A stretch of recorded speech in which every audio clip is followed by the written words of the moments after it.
Bon.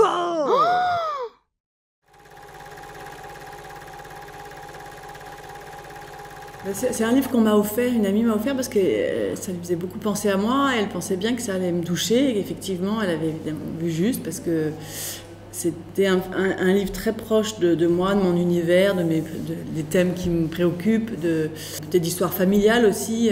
Comme le film, c'est l'histoire d'une femme qui décide un jour, qui pense en tout cas que c'est son dernier jour, qui est là et qu'elle décide de vider toute sa maison et de se débarrasser de tous les objets, les meubles et les tableaux qui l'ont accompagnée toute une vie. Et par les objets, parce qu'ils reconvoquent de souvenirs, nous retrace l'histoire de sa vie et nous explique un peu pourquoi elle en est là. Vous allez bien, Madame Darling? Non, mais c'est gentil de demander. C'est ma grand-mère.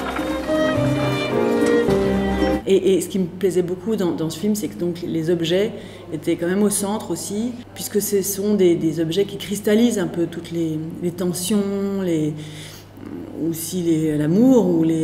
C'est vrai que moi j'y mets beaucoup dans les objets aussi. Je suis dans une famille très collectionneuse et accumulatrice, et donc je suis très attachée à l'âme des objets, quoi. Et puis il y a aussi toute une partie de vision un peu onirique que j'ai apportée au livre. C'est vrai que dans le livre, c'est plus l'histoire d'une femme qui a Alzheimer, disons, qui perd un peu la tête, et alors elle vend tout, mais parfois en ne se souvenant pas trop de ce qu'elle vend. Alors j'ai gardé un peu cet aspect-là, avec des visions un peu étranges, des fantômes qui sont reconvoqués, parce que c'est vrai que c'est une maladie qui ouvre l'esprit d'une manière étrange, et c'était intéressant, mais je voulais pas non plus que le film ne soit que ça.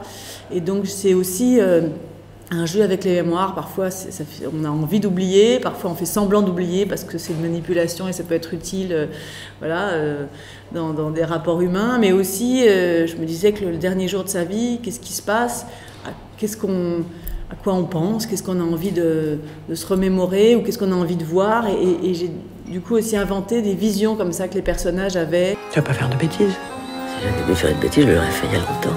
Elle te parle de moi parfois? Pas beaucoup.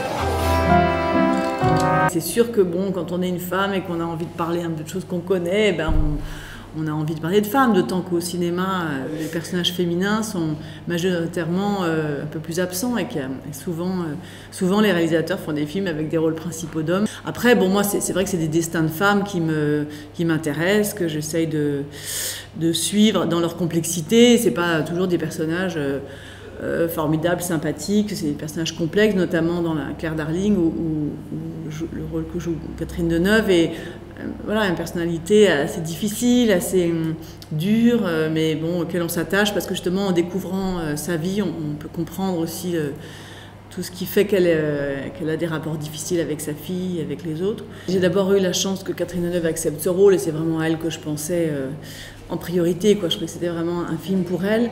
Et évidemment, quand on doit trouver une fille à Catherine Deneuve, bien sûr qu'on pense à Chiara, parce que d'abord c'est une merveilleuse actrice.